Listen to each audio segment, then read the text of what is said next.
อีสานเหนืออันนี้คำพี่นี่เป็นของภาคเหนือทั้งพุทธทั้งเชียงใหม่เชียงยังแต่ว่าเอามาดัดข้างนอกเลยอีสานกลางเดี๋ยวชัยภูมิมันแก้เองการดีเล่าถึงชู้โชคนี่เป็นคนอนาถาหาดีเพิ่มก็ได้เพราะว่ามันพอแม่ตายจากกันหน่อยผู้ใดเอาไปเยี่ยมไปตายหมดตายทุกคนเป็นว่ามีผีว่ามีหนอเลื่อนเราก็อนาถาหาดีเพิ่มก็ได้ไงน้ำบัดนั่นไงน้ำบัดนี่ไงน้ำหันแน่นี่ไงขอท่านเรียนที่ขอเงินได้400 บาทจัดเป็นหลักของคนจนอันที่เก็บไว้กับเจ้าของกระยาที่โจรผู้ร้ายมันเนี่ยมาซิ่งเพียงเราไปฝากมวยฝากสหายฝากเชี่ยวไว้เงินนี่ก็เป็นเงินการแล้วจะนี่โดนไปยืนในมืองูกับถ้าเป็นงูหยาบจนคนแค่จนเนี่ยเงินไปใส่ถิ่มหมดเจ้าของเงินกลับแล้วท่วงขึ้นก็มีเงินให้แต่ยกลูกสาวชื่อว่าอามิตดาให้เป็นเมียข้ามนั่งมิตดาค่ะแสนงูพ่อแม่บอกไปเป็นเมียข้ามนั่งกับไปเถิดคุณพ่อคุณแม่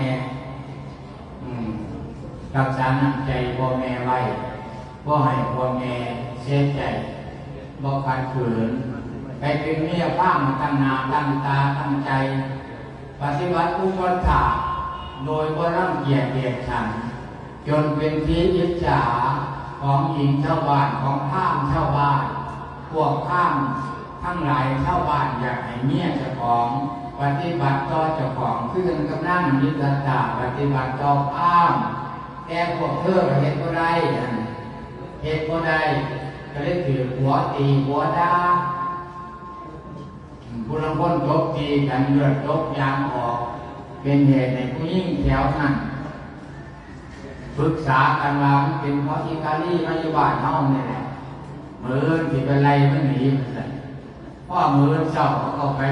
ลุ่มตีมิตรดาที่ท่าน้ำเขาไปทั้งสายใหญ่ไปทั้งขวาขั้วไปทั้งหลังทั้งอาลาล่างโกล่าหนสัปปะรดด้าหนาเจ็บใจเขาห้องด้าถึงเสียสามึงบังอาจจึงได้เหนืออิตาลีบาดคอมึงยากจนแล้วแกงมันเป็นถาดสันบอกอิตาลีบางตีบางขาหน้าประกาศเหลือทุนท่านนั่งมิตรดากระเลียวรับห้องใหม่กราบไปบ้านวันข้ามเย็นเด็กไปสองส่วนจากกองเมื่อนั้นบันโดยจักกะภาพเห็นเมียน้ามองหำไม่ยับเข้าสู่เทียงไกลแล้วทางว่าอีแก้วโคนีช่วงเมื่อนั้นเจ้าก็คืออยู่ดีบัดเมื่อนี้เป็นยังจังเวทนาเก่งมามั่งยังไปเฮ็ดจังไกแก้วกูลืออีนักกูเหลือว่าเองแก้วโกนเอียมไปจกโกนมันโซดเล่นงอดตอดมือไปแก้วกูลืออีนักกูเหลือว่าเองแก้วโกนไปจกโกนไม่ได้กับแก้วมือไปแก้วกูลืออีนักกูเหลือว่าเองแก้วโกนไปจุกโกนไม่ดูแม่ผู้ยอดไหลใจมือไว้แก้วโกนเลยนะโกนหรือว่าแก้วโกนหากมาโตมันนั่งแก่นะถ้าเห็นถึงสู่เก่านะน้ำจึงได้โศกเศร้าไม่เป็นด้วยเรื่องใดอามิตาแก้ไขจึงการ ต่อผัวชราว่าจะใครก็สู้ผัวควรเท่าว่าทำลื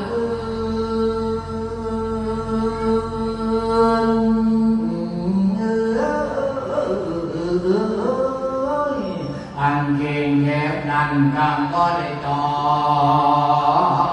อาหารแม่งอนนั่นกำก็ได้ปักกูนาเขาด่ากูนาเขาตีกูนาหน้า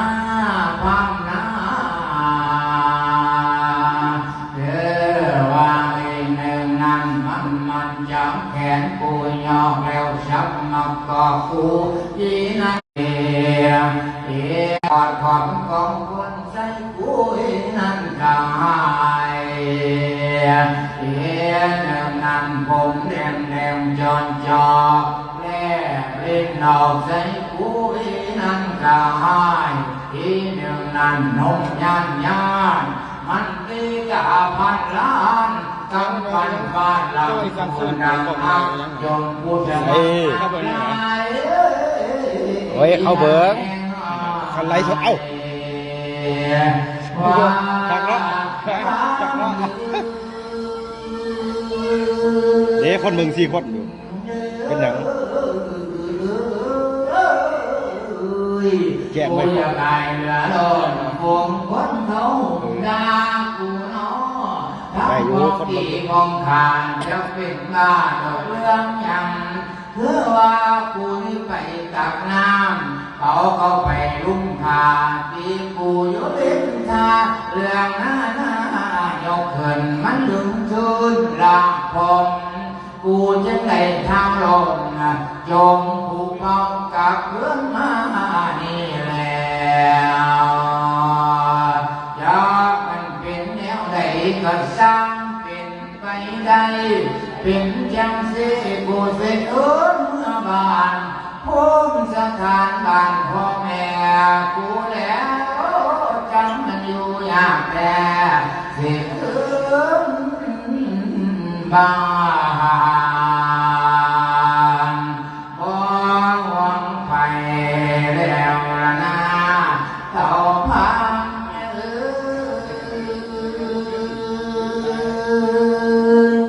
โอ้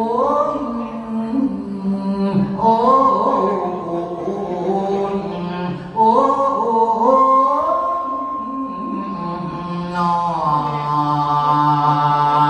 พังเจ้าเราอยู่เจ้าอย่าว่าไปลายโอ้นางเอ้ยพี่อย่าต้องขึ้นบ้านต่อจากนี้ให้เจ้าเน่าสถานหอมที่หังตูกกระทองเฮาเด้ออันพวกเขาได้หาบน้ำพันไม้สิแกงดินอามิตากะจึงให้เพ่งดอกจานก็ชูเจ้าจะจาละโมกเจ้าว่าไปแนวนั้นภรรยาที่กับใส่สามีนั้นบ่โจกผู้เป็นลูกให้คิดพ่อขมิ้นขอพ่อแม่สอนก่อนคอยสิมาน้ำเจ้าแม่คอยสั่งน้ำหลังว่า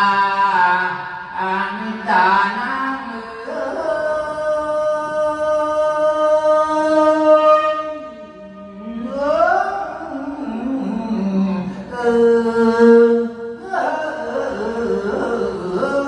คอยฟังเด้อแก้วกันจะมีผัวแล้วจะใส่ผัวไปทัวเด้อนางให้เจ้าผัวว่าพายคำนั้นเจ้าอย่าทำคำโบราณคนยังได้สอนสั่งนาลีว่าหญิงใดมีสามีจื้อจำเอาไว้คนนับว่าหญิงใดอันได้สามีแล้วขั้นไปใส่สามีคือตาพวกนักปราชญ์บอกไว้ว่าหญิงนั้นบาปแห้งอามิกาก็จึงแจ้งเหตุแห่งหัวเก่งไปเคยพังเดินไปลงขอสองน้อยจำใจพังเดินดังกะตามคำเมียสั่งคำ คิดหลังคิดหน้าสุดเป็นบ้าพวงละเมออามิกากันยังมาเจ้าอยากเกิดไปที่แกงแบ่งของปลาละบองกับปูเข้มแกงให้เต็มถุงปิงกับข้าวหันอกจานด้วยใบตาลถ้าใส่ชมใส่หวานของบูดของเนาพายจนแล้วมาเอาเป็นเส้นเป็นสายยังว่าดำเหลืองลายของสิวของแหลกกาทั้งแสไล่กายมันบินลงมาเล่นทงเล่นยังบังปะแดกหัวหางควงได้ว่าไปใจปะแดกบ่ลายหมดจำสีหาบถามทั้งกายหาบเพิ่นเขาเจ็บโกไว้เขากันดูกันคนกันแต่เด็กไม่ปลุกไม่แปลกถ้าฉันรับสูบยาต้อยวันหนึ่งก็บอกพ่อแสงต้อยมาแล้วยังไปได้มือเศร้ามาเข้าเมาแม่นมาคอยสั่งไว้ถ้าเขาที่ดำที่ฮิตที่กราบย่ำเมื่อฝนที่ตกมันก็เกิดประหลาดทั้งเนื้อทั้งกายให้เจ้าทายเอาก่อนผ่านเบื่อสาอยู่ไปหอดคอควงให้ตายเทียนบักหา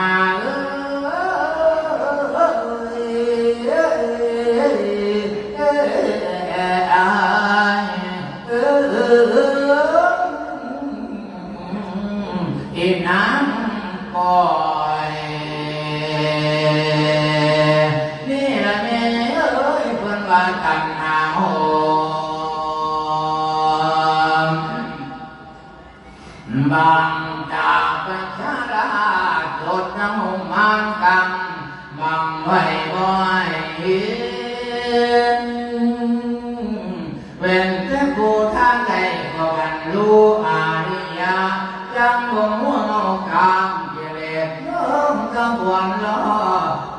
ละจนคนเดิมทุ่มตันด้วยกิเลสย่อมด้วยทุกข์เวโต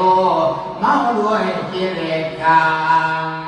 โอ้ประมาเหมือนดอกบัวอยู่น้ำป่าเต้าคอยสีกาก็อาจผิดไปชั่ว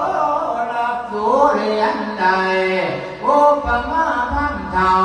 เอาเมียสาวยากใหญ่เถื่อผู้หญิงสวมใส่ก็จำได้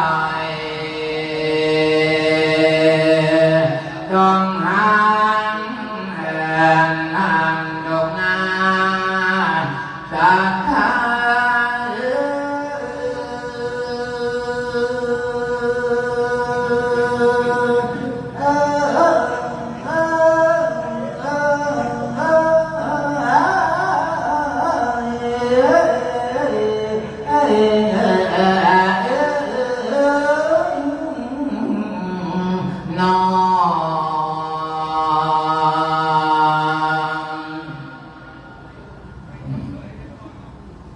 จบกันช่วยจบ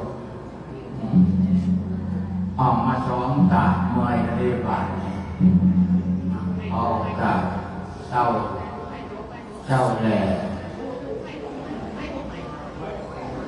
จังน้อยจังนิมนต์อาจารย์